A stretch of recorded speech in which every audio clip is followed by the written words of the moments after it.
Good morning and happy Sabbath to you all. And welcome to Lighthouse Open Church. And I especially welcome those who are here for the first time. May God bless your step and continue to grow in Jesus Christ. And also happy Mother's Day. And as a matter of fact, in Korea, we do not have Mother's Day. But we have Parents' Day and Children's Day. So it's another thing new to me. And still, I'd like to say Happy Mother's Day. And I'd like to offer a special prayer for the mothers and to-be mothers. Let's pray. Dear Heavenly Father, man may never understand the mothers and their work and their dedication and their sacrifice. But you understand that what they're doing and how they dedicate their lives for family. And on this Mother's Day, I ask you to open the door of heaven and bless them richly. And let them know that you care for them and you acknowledge their sacrifice and all their dedications are hard work as a mother. And Father, please bless them with the heavenly wisdom so that through them, all the children may be grown as a child of God. And also through their wisdom, every family be richly blessed. I pray in Jesus' name. Amen. And on Jesus' time, also like mothers, their role very important. So it was one day, and Jesus was preaching at the shore of the Lake of Galilee, and people one after the other and began to gather around him and pressing him. And you can imagine like the mother and father and children, and they are going together, like holding hands, and son holding mother's hand, and daughter holding father's hand, and going to the Lake of Galilee to listen to the word of Jesus Christ. And I imagine the situation that Jesus was standing in. Jesus began to teach, and people coming, and almost like everybody kept pressing Jesus. And as a preacher, I like to be in the situation. It would be awesome, right? People pressing around me and to listen to the word of God. But anyway, there were too many people, so Jesus couldn't stand at the shore anymore, any longer. So he found the two boats, which was pulled off, and the fishermen were there cleaning the nets. So Jesus stepped into one of them, which was Simon's. And he asked Simon to pull the boat a little bit over to shore so he could sit down and preach. And Peter, it was okay for him to, let Jesus sit on his boat, right? Because at that time, Peter wasn't really called to be a disciple, but he was interested. He was known, and he knew about Jesus Christ through John the Baptist. So he was interested to listening to what he was going to say. So he pulled the boat a little bit over from the shore and listened to what Jesus was saying. And probably Peter expected that that Jesus, after preaching, Jesus will leave the boat, say thank you so much and have a good day and bye-bye. That's probably what Peter expected. But after preaching, Jesus had another agenda, which was very different from his regular work. What was his regular work? Healing and preaching, right? But now Jesus was interested in another job. What was he interested in? Fishing. And he said to Peter, "Oh man, and thank you for letting me use your boat. And now why don't you push the boat a little bit over and go into the deep lake and cast net?" Oh well. Sure, Peter didn't expect that. He worked all night and he didn't catch any. So just imagine you worked all night in the lake and didn't catch anything. How would you feel now in the morning? You would not be very relaxed, right? You'd be very tired and disappointed. And with disappointment, they cleaned nets already. And now Jesus is asking him to go into the deep water, daytime, and little net again. But anyway, with a reluctant spirit, maybe he went and threw the net. But before, just try to imagine. He was a fisherman, right? And now he was asked to how to fish by Jesus Christ, whose background was a carpenter. And I understand you're a preacher, so you asked me to move the boat so that you can sit down to preach. But this is another story now. You ask me, the carpenters, and you ask me to how to fish. I know how to fish. The Bible is silent about disciples' ages. Have you ever wondered how old they were when they decided to follow Jesus? When we look at the pictures, they were about like my age, maybe 40 and 50. But when we consider culture at Jesus' time, and evidences from New Testament, we can assume that the Peter was in his 20s. Have you ever thought that Peter was in his 20s when he decided to follow Jesus? Yeah, the disciples, they were younger than Jesus Christ when we consider their culture. And so, when the Peter was asked to how to fish by Jesus Christ, when we consider his age, he was not able to say, I'm the best fisherman in that area, but at least he was confident about his job, probably, and he was probably known as a diligent and skillful young fisherman in his age. And he knew what he was doing as a fisherman, right? So he responded this way. We've worked hard all night long, Rabbi. He calling him Rabbi now. Listen, Rabbi, which means teacher, and haven't got a thing. But if you say so, I will let down the nets. So what happened? So after they drew the net and let down the nets, and they pulled and got heavier and heavier, they couldn't control because it was too many fish. So they asked the signal to call another companion to come and to handle the fish they caught. And what was Simon, this young fisherman's reaction to such a catch? If you're a Peter, how would you respond to such a situation? And you're a fisherman, you never catch any fish, and he never seen any catch like this. He never heard probably from his father and grandfather, never heard such catch with a boat, the Lake of Galilee, but now he saw a big catch. How would you respond? But his response was kind of strange. He said, "Depart from me, for I am a sinful man, O Lord." What is it with sin? Catching fish and sin, right?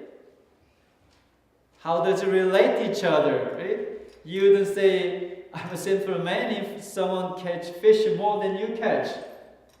But he said, depart from me, for I am a sinful man, O Lord. But we must understand the spiritual, the warfare is going on here. And what does it mean then? Actually, before he said that, he fell down in front of Jesus, at Jesus' knee, because Jesus was sitting down in a boat. And what does fell down at Jesus' knees mean?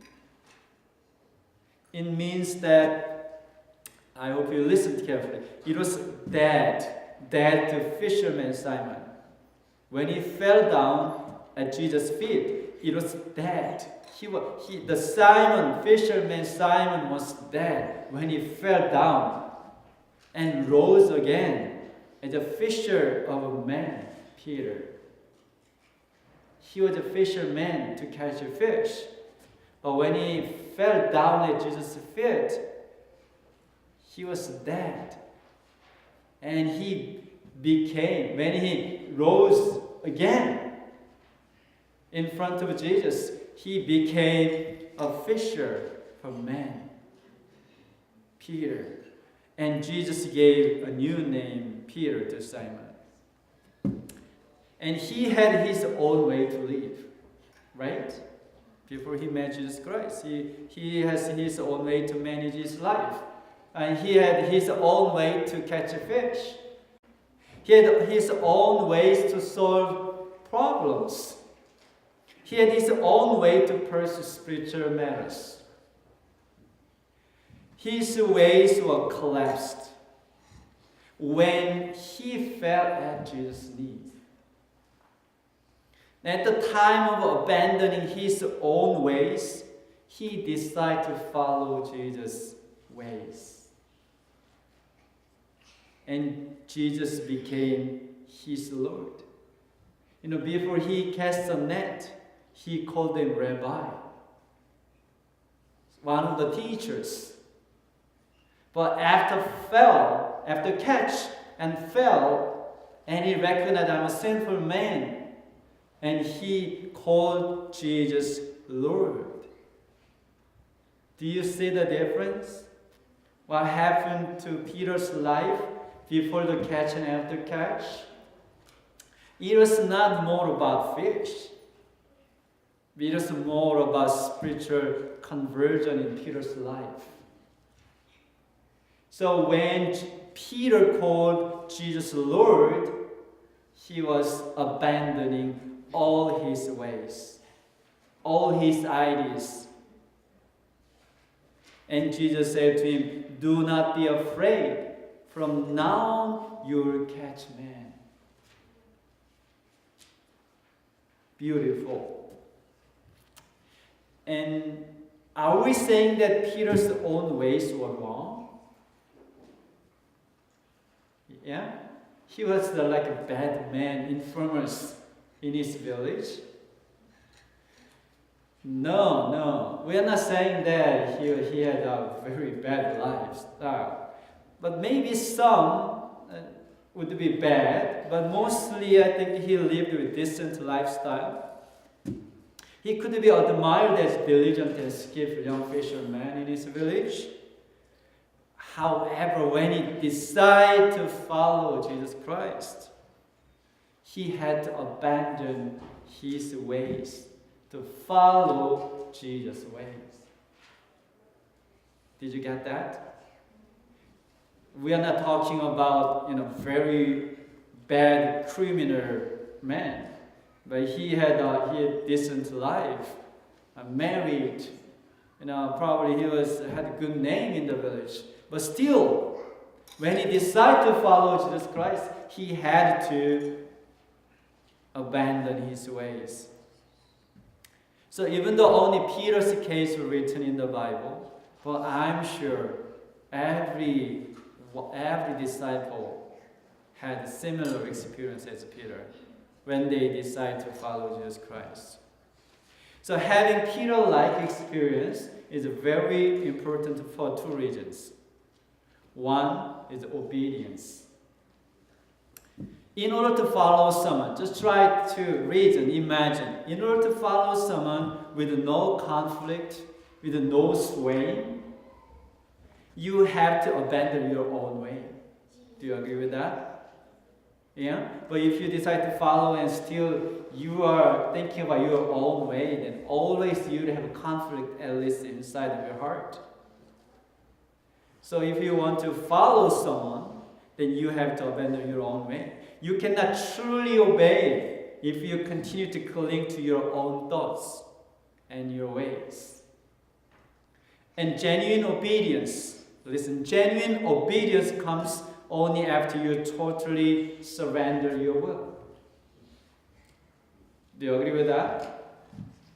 Genuine obedience comes only after you totally surrender your will. So Peter took a giant step as a follower when he fell in front of Jesus Christ. However, it took for a while, at least 3.5 years for Peter, to totally abandon his way and totally obey to Jesus' will. So it didn't happen overnight. And I told you there are the things that you have decided and you can do it right now. Just like if you're sitting now, and if you think, oh, I'm going to stand up, you made a decision, right? Then you can stand up right now. But there are certain things you make a decision, but still it takes time to reach your goal. For example, and say, I'm going to run the marathon, the Manitoba Marathon in June or July? June. And you never run. And you decide just one day before it, oh, I'm going to run the Manitoba Marathon, and you'll be in hospital, right? And even though you make a decision to run marathon, the focus of marathon, you need to train yourself to reach that goal. The same with Peter and other disciples. When they decide to follow Jesus, even though at the time of surrender, they were genuine. But it took time for them to really, really learn to surrender totally to Jesus' will. So Jesus molded the Peter and the rest of the disciples day after day with patience. Unity. The second one is unity. Even though 4 out of 12 official men, the 12 disciples were different. Right? Their character and family background and some of them job background. And they had their own ways to make decisions for their lives. Do you make a decision for your life every day? Small and big decision, right? And so when you make a decision, whose way do you follow? You don't have to answer right now. But they were different. So in order to work together as a team, 12 disciples, in order to follow Jesus Christ, they needed greater cause to surrender. That's the key. So the 12 got together, and they're all different. But now in order to work together, they needed greater cause to surrender. And no matter how different they were, and they are followers of Jesus Christ, right? So they follow the super will of Jesus instead of following their own will. And the ways of Jesus, the commands of Jesus Christ. So they didn't have to argue whose way to follow. Imagine, like 12 people, they make a decision. And this is my way, and another person saying, no, this is my way, and another person, this is my way, and they never make a decision to go. Just meetings, and no decision, and no progress. But they didn't have to argue whose way is right. Why?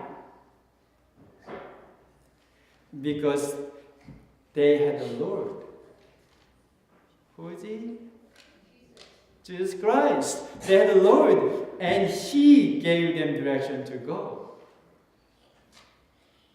So before suffering on the cross, Jesus prayed for his followers. It's John 17.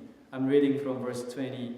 I do not pray for these alone, but also for those who will believe in me through their word, that they will may be one as you, Father, and are in me, and I in you, that they also may be one in us, that the world may believe that you sent me. So Jesus expected his disciples to be one and to unite in him. And last Wednesday evening, I have seen beautiful unity among our church members. And it was Colin's and Sarah's wedding social. And it was my first time to hear wedding social. What is wedding social? And it was my first time to see such an event. Because in Korea we do not have such a thing. So I mostly observed what was going on. And church family, and they organize it, and at the same time they manage the event. And as I see them how they work together, I have seen the unity and true unity and love among them. And those people who are there, do you agree with what I'm saying? No? Okay.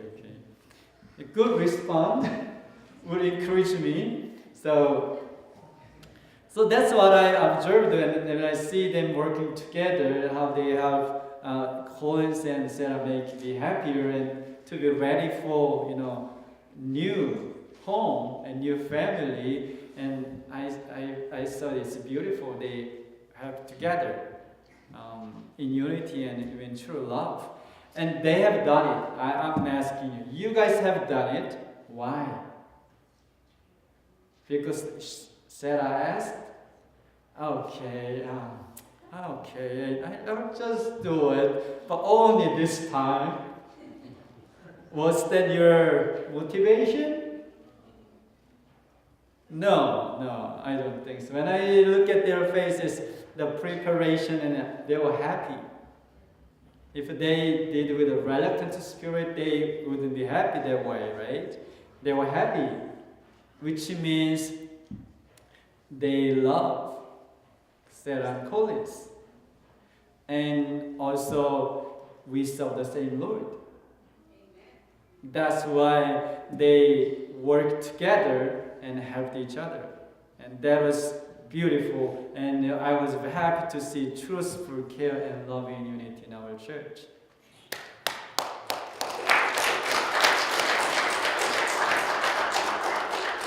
And from now on, let's spend some time to hear about the opposite cases, right? So that we can make a balance.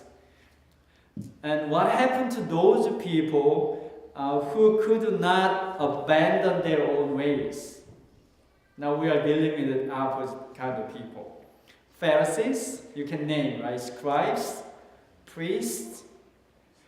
Instead of following Jesus' ways, actually they persuaded and also threatened Jesus to follow their own custom and their rule. Amazing, right? Can you believe it? Instead of following the Lord, Savior, they said, no, you're wrong. You follow me, us, our custom, our rule, Moses' law. Don't you know them? So when Jesus rejected them, what did they do? John 11:53 says, from that day on, they plotted to put him to death. Wow. So instead of following him, they persuaded and threatened Jesus to follow their way. When Jesus rejected to follow their way, they plot to kill him. And later on, when Jesus was in Pilate's court, they shouted, crucify him. And then they said, his blood be on us and on our children. Whose blood? Jesus Christ. So Jesus' blood can be a blessing for those people who accept it. But his blood and his sacrifice on the cross will be everlasting condemnation for those people who do not believe, because they will face second death eventually. And I cannot definitely tell that it was the answer for their wish. So they wish that they said that the blood be on us and on our children. Do you know what happened in AD 70, right? Titus from the Roman Empire general came to Jerusalem and seized and destroyed the city. And the historian Josephus said that 1.1 million Jews, mostly Jews, they were killed. If 1.1 million doesn't shock you, try to imagine what's the population of Winnipeg. It's a 700, like 20, 30 or something, right? Yeah, let's say 730,000. More than the Winnipeg population. Just imagine the every single person in Winnipeg died. For more than that, 1.1 million, almost the population of Manitoba, died. Still, it doesn't shock you? So how many people has died to shock you? It's terrible. When we consider that back there 2,000 years ago, 1.1 million, it's almost one country. It was terrible. And that's what happened. That's what happened. And they paid for their stubbornness. And it was very expensive. Let me mention one more example of not giving up all the way. Judas Iscariot. He was the smartest one among 12 disciples. Worldly view, he was the only one who could be capable to follow Jesus Christ. When we choose people to do business, and he was the only one who was capable with the resume, with the covering letter. But however, he had his own agenda. He had his own agenda to follow Jesus. He was seeking money, fame, and power. That's what he was seeking for when he decided to follow Jesus Christ. And Jesus gave him many, many chances to convert and to abandon his ways and to follow Jesus Christ. But every chance he rejected. Sometimes he was almost repented. But just almost, it means almost, and the nothing is the same if they are not converted. Right? If you run a marathon and if you give up after 10K, you give after 20K, after you give up 40K, still you do not receive a medal. Unless you go to the finish line.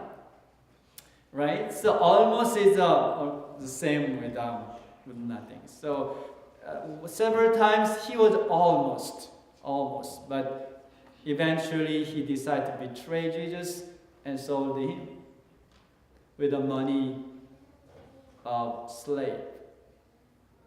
30 pieces of a silver coin. And what did he do after that?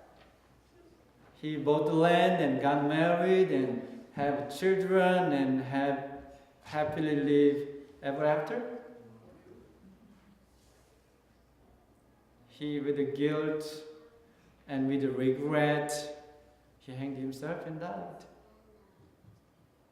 And I don't know. any parent, do you want to give your child the name Judas Iscariot? His name became bad name forever. Proverbs 14:12 says, there is a way that seems right to a man, which means we have our own way and we think it's right, but its end is the way of death. And Psalm 55 verse 19 also describes these people, for they never change and they don't fear God. And there are two English words that explain those people who couldn't give up their way. The first one is incorrigible, which means incapable of being corrected or amended. So which means cannot be corrected. And the other is unteachable. That means unable to be taught, not teachable. An incorrigible and unteachable person's way is the one that leads to death. And death can be both literal and figurative. So what happens when everyone follows a person's own way? So enough of this screen, thank you. So what happens to a person when everyone follows their own way? And actually in the Bible, if you read the Bible, the one of the books will give the expression, the exact expression, and it's in Judges, 2 places. It said Judges 17:6 and 21:25 says, in those days, there was no king in Israel, and everyone did what was right in his own eyes. So what's the result of the doing that everyone does in their own ways? It was lawlessness, crimes, disaster, and more and more. That's what happened during the time of Judges. So now let's go back to Peter, who fell at Jesus' feet and decided to follow to be a fisherman. He was impulsive. And if you read the gospel, you know that he was impulsive. He didn't control his tongue. That's why he had many troubles. But he was teachable. And Ellen White, she said, why Jesus chose Peter and others. She said in Desire of Age, and Jesus chose unlearned fishermen because they had not been schooled in the traditions and erroneous customs of their time. They were men of native ability, and they were humble and teachable. Men whom he could educate for his work. So Jesus needed a man who was able to unlearn what they have learned and begin to learn the true education from Jesus Christ. So when everyone cries out for a person's own way, there will be misunderstanding. There will be hatred and disunity. Probably you have seen it in your life, right? When everyone insists their own way to go.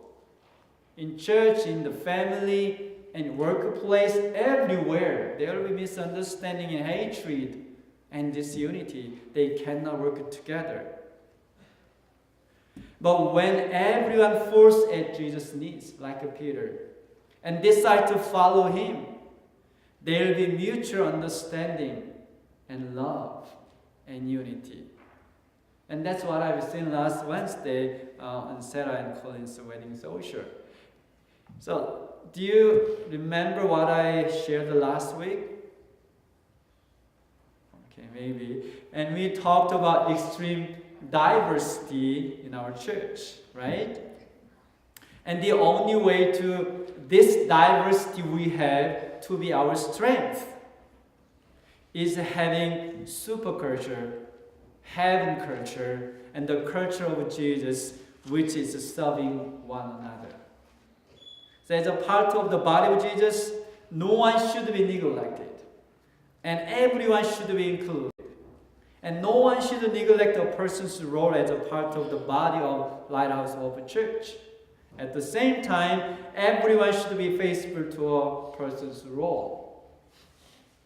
So as we do that, and in order to work in harmony, love, and unity, in order to accomplish the mission Jesus gave us to preach the gospel to the end of the earth and love our neighbor as your own body, we have to experience what Peter experienced. Depart from me, for I am a sinful man, O Lord. Today may be the day that you stop following your will. Then I expect you to say, Amen. Amen. And stop doing the things your own way. But begin to follow the super will of Jesus Christ. And begin to do things in Jesus' way. So that from today, no one will say that this is my way. Jesus said, John 6:38, for I have come down from heaven, not to do my own will, but the will of him who sent me. So what would you say? Have you decided to follow Jesus, to do your will, and follow your way? Or have you decided to follow him, to do his will, and to follow his way? Have you decided to follow Jesus? Amen. Have you decided to follow Jesus Christ?